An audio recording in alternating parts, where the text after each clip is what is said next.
दिल्ली सल्तनत। दिल्ली सल्तनत भारतीय इतिहास का एक महत्वपूर्ण अध्याय था जो 12वीं से 16वीं सदी तक भारत के विभिन्न क्षेत्रों में मुस्लिम शासन का आदान प्रदान किया। यह सल्तनत एक सीरीज के रूप में आई और प्रमुखतः दिल्ली को अपना राजधानी बनाया। महत्वपूर्ण तथ्य। सल्तनत की शुरुआत। दिल्ली सल्तनत की शुरुआत 1192 ईसा में मोहम्मद गोरी द्वारा प्राथमिक आक्रमण के साथ हुई, जिसमें पृथ्वीराज चौहान के विरुद्ध युद्ध लड़ा गया था। मोहम्मद गोरी की जीत के बाद उन्होंने दिल्ली सल्तनत की नींव रखी और दिल्ली को अपनी राजधानी बनाया। सल्तनत के प्रमुख वंश। इस सल्तनत के दौरान कई प्रमुख सल्तनतों का शासन हुआ, जैसे कि गुलाम वंश, खिलजी वंश, तुगलक वंश, सैयद वंश और लोदी वंश। गुलाम वंश। गुलाम वंश 1206 से 1290 ई। राजनीतिक इतिहास। एक कुतुबुद्दीन ऐबक 1206 से 1210। ऐबक मोहम्मद गोरी का गुलाम था। अरबी भाषा में गुलाम का मतलब मुमलुक होता है, इसलिए कुतुबुद्दीन ऐबक द्वारा स्थापित राजवंश को गुलाम वंश या मुमलुक वंश कहा जाता है। उन्होंने केवल आंतरिक सुदृढ़ीकरण का प्रयास किया।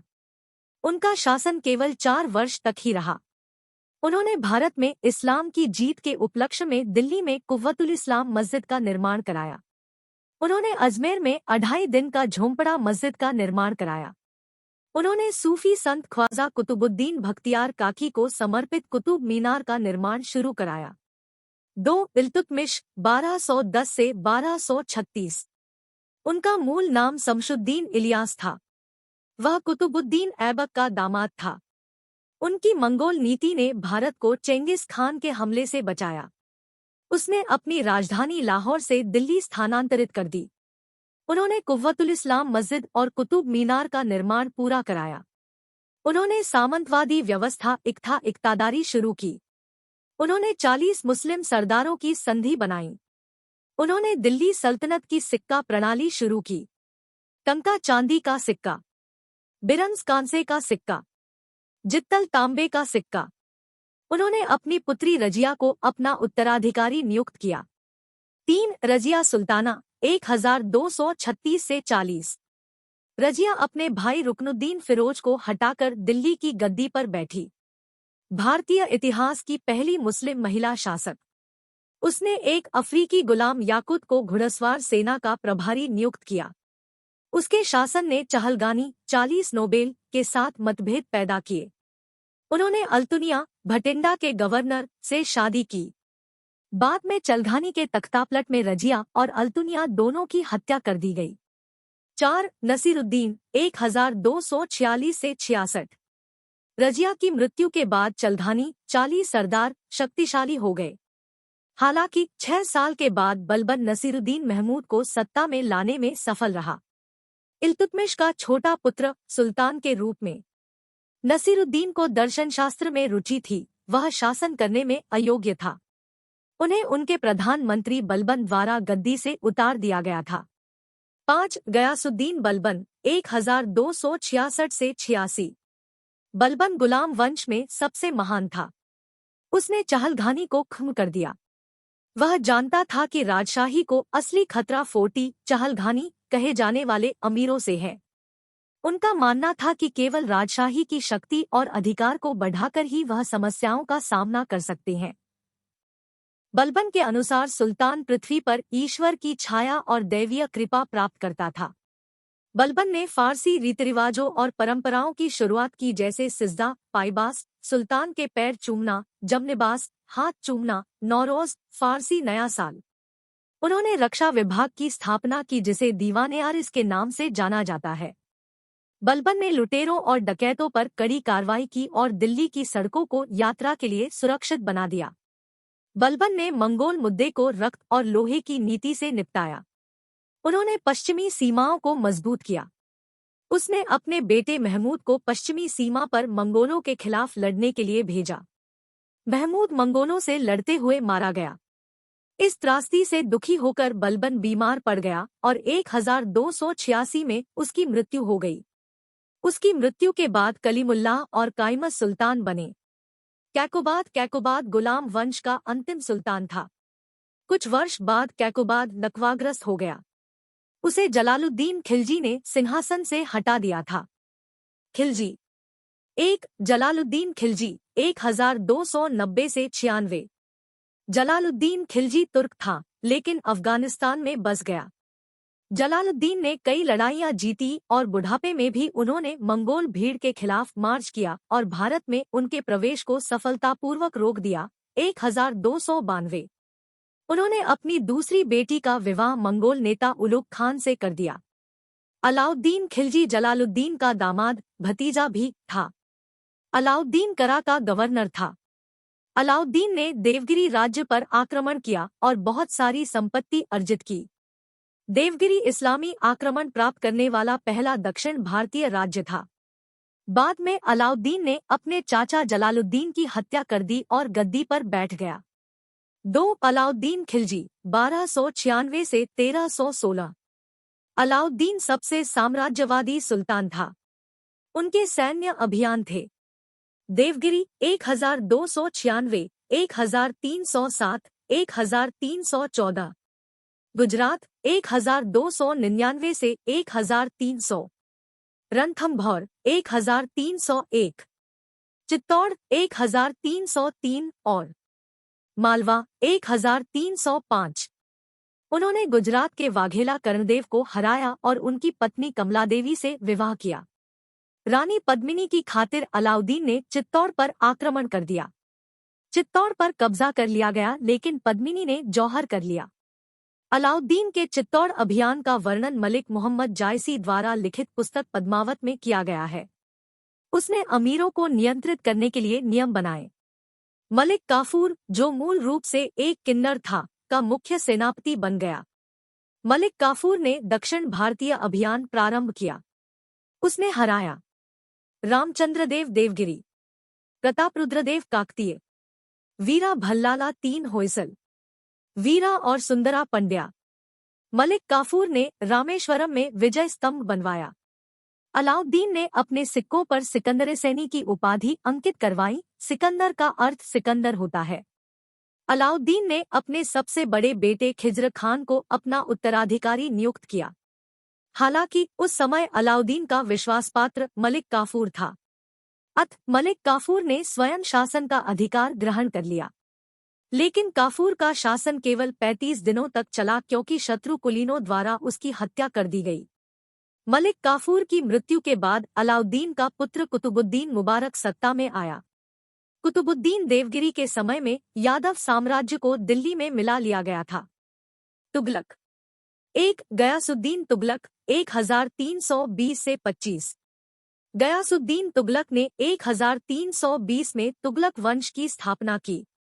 उसने तुगलकाबाद शहर को दिल्ली में जोड़ा।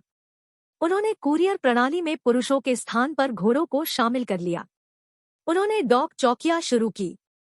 उनके बेटे राजकुमार जौना खान ने 1323 में काकतीय के प्रतापरुद्रदेव को हराया और राज्य पर कब्जा कर लिया।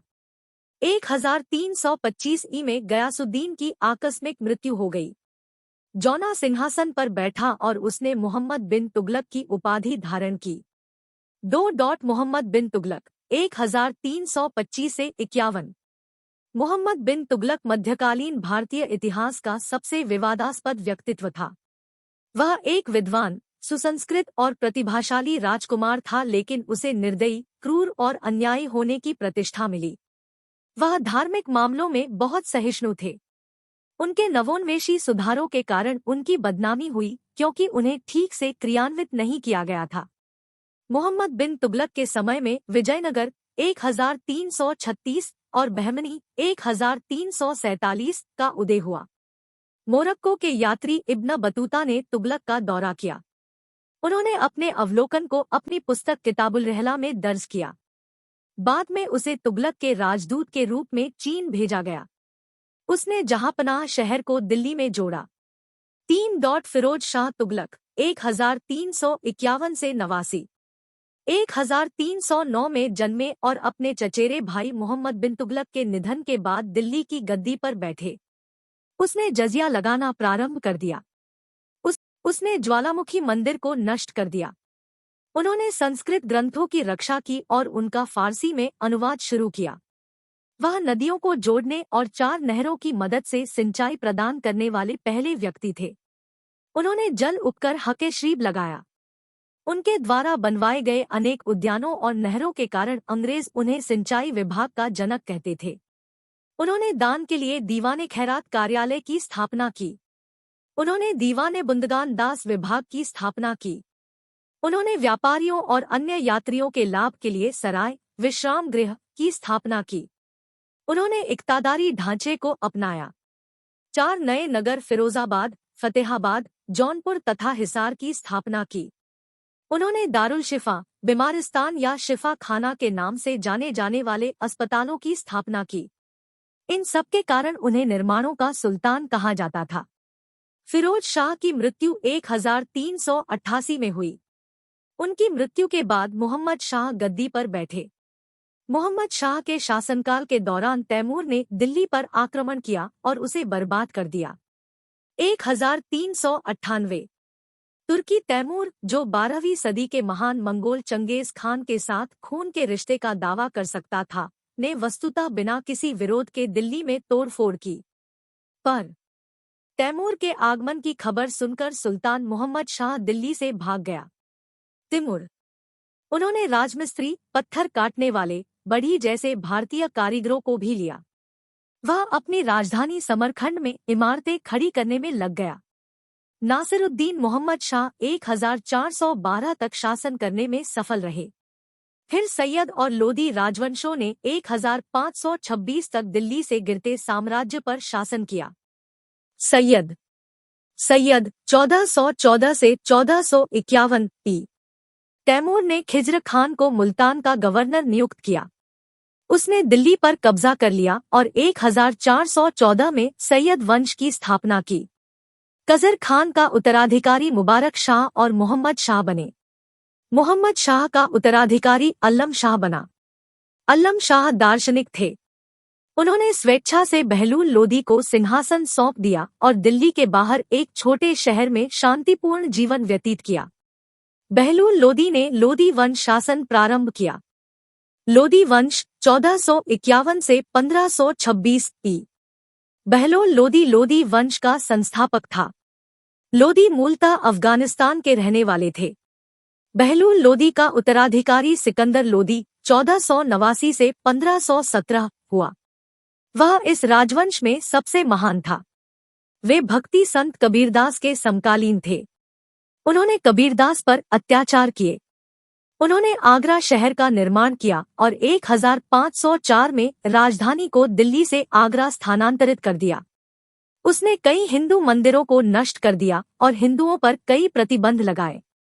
सिकंदर लोदी का उत्तराधिकारी उसका पुत्र इब्राहिम लोदी बना। वह अपने पिता की तरह सक्षम प्रशासक नहीं थे। उनके सरदारों, गवर्नरों से मतभेद थे। उनके करीबी रिश्तेदारों अल्लम खान लोदी और दौलत खान लोदी ने बाबर को भारत पर आक्रमण करने के लिए आमंत्रित किया। मेवाड़ शासक राणा सांगा ने भी बाबर को भारत पर आक्रमण करने के लिए आमंत्रित किया। इस समय कृष्णदेव राय दक्षिण भारत में विजयनगर के सम्राट थे।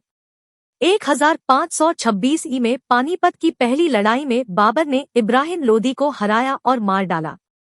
इब्राहिम लोदी दिल्ली सल्तनत का अंतिम सुल्तान था। बाबर ने 1526 ई से भारत में मुगल शासन प्रारंभ किया।